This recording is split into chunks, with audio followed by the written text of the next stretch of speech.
السلام علیکم ورحمت الله وبرکاته.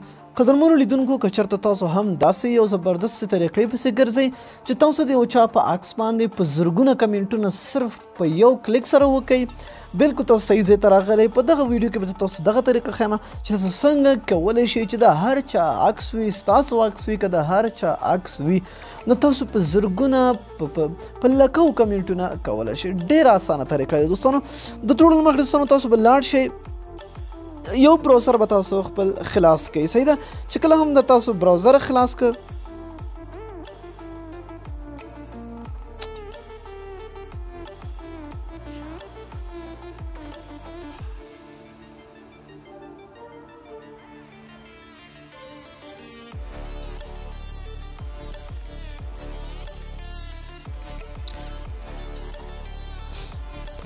د ټولو نه مخکې دوستانو به تاسو به لاړ شئ خپل یو براوزر ته. یو براوزر به خلاص کړئ، دلته به تاسو ولیکئ techblackmode.com.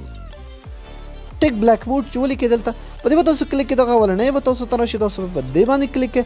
چې کله هم تاسو دلته راغلی دوستانو دغه یو سایډ دی ګوره، دلته به تاسو په دې ریډ مور باندې کلیک کړئ. چې کله هم تاسو په دې ریډ مور باندې کلیک کړئ نو تاسو ته به یو سایډ خلاص شي، تاسو به دلته هلته لیکلی وي ډاونلوډ لینک، نو تاسو به هغه ډاونلوډ باندې کلیک کړئ او اپلیکیشن به خپله تاسو اټومیټیکلي ډاونلوډ شي. چې کله هم دا تاسو وکړه دوستانو سمبل دغه اپلیکیشن د تاسو نه بس اجازې غواړي، پرمیشن غواړي، هغه به الاو کړي. صحیح ده.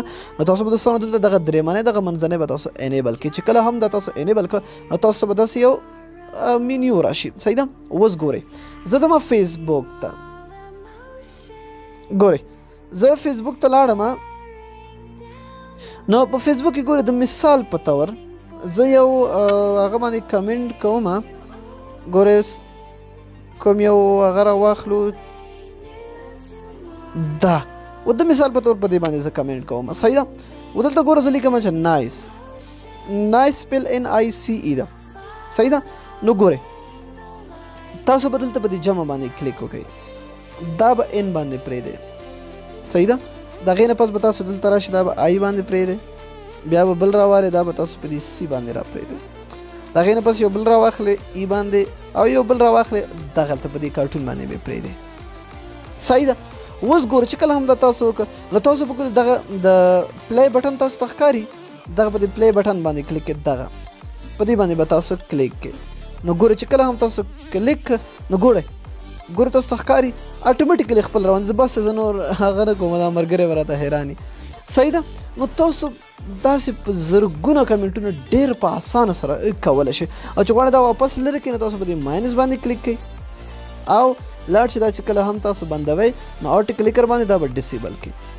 بلکل ستاسو موبایل به خپل حالت ته راشي.